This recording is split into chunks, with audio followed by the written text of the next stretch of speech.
Джек был знатным охотником. За свою жизнь он добыл много дичи. Но браконьером Джек не был. Он всегда соблюдал правила охоты, соблюдал сезоны и лишнего не брал. Но в конечном счете от вечно пропадающего в лесу мужа жена все-таки ушла. Джек ее не винил. Оставил ей и сыну квартиру, все сбережения, а сам уехал в деревню. Когда сын подрос, Джек стал брать его с собой в лес.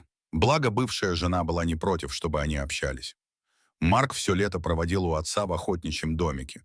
Мечтал сходить на охоту зимой, но не получалось. Мать не хотела, чтобы Марк отрывался от коллектива и в зимние каникулы к отцу не отпускала. Джек не настаивал, мужчину радовало, что сын тянулся к нему. Как-то раз Джек пошел по делам в соседнюю деревню. Она находилась через реку. По дороге через мост идти было далеко, а если пройти напрямую через реку, то можно довольно хорошо сократить время в пути. Местные всегда зимой напрямую по льду ходили, а летом переплывали на лодке. Вот и Джек решил сократить путь, как все делают. Лед вроде крепкий, тонкая дорожка через реку указывала на то, что люди уже не раз ходили этим путем. Джек пошел, стараясь наступать там, где уже были следы.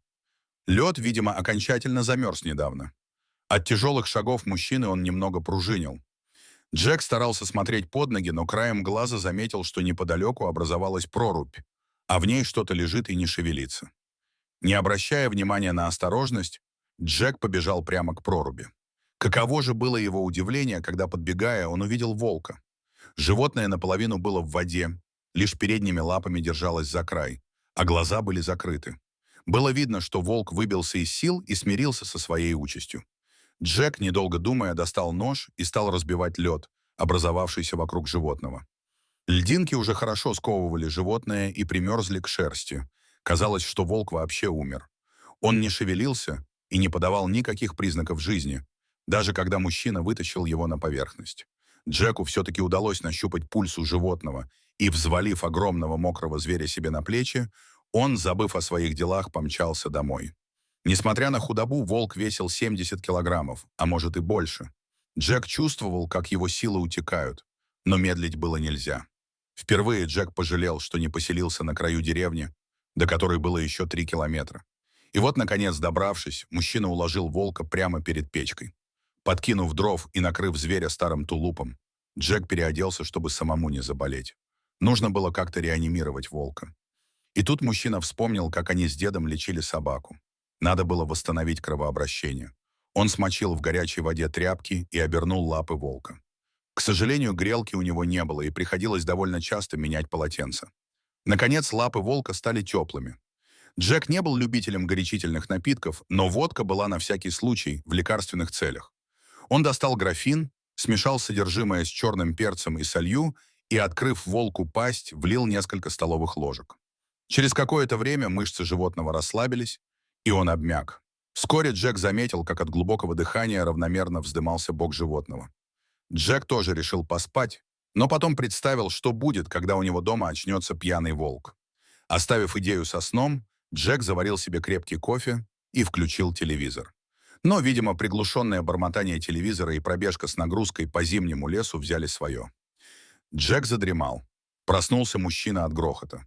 Волк согрелся, очнулся, попытался встать и уронил стоящий рядом стул.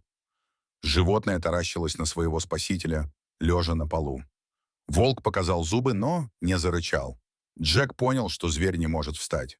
Отказали задние лапы. Видимо, слишком долго он пролежал в воде.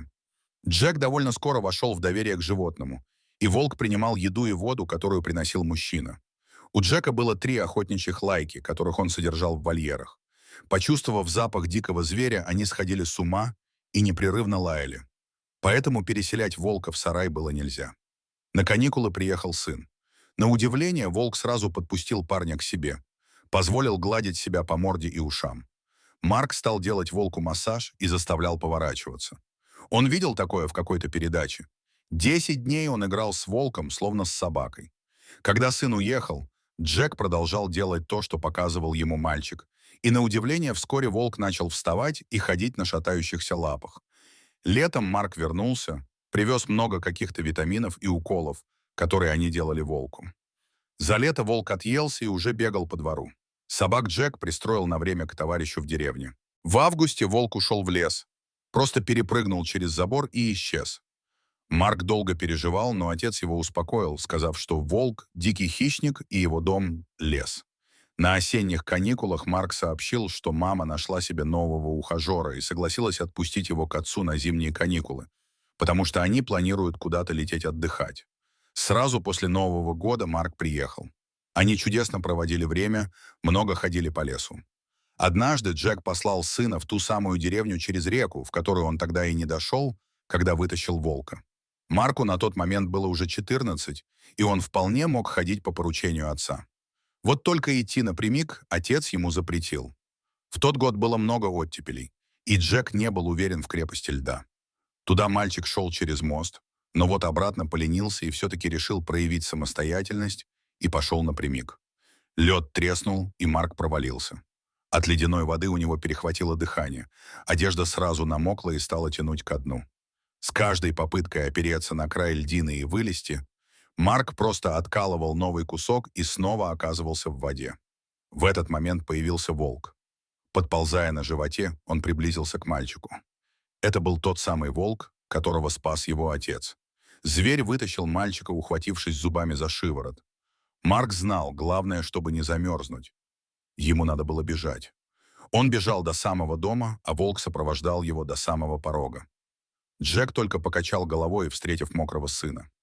Заметив волка, мужчина с благодарностью кивнул зверю. Долг был уплачен, больше они никогда не виделись. Вот такая удивительная и невероятная история. А вам спасибо, что дослушали до конца. Дорогие зрители, если вам понравилось это видео, то ставьте лайк и подписывайтесь на наш канал. До свидания.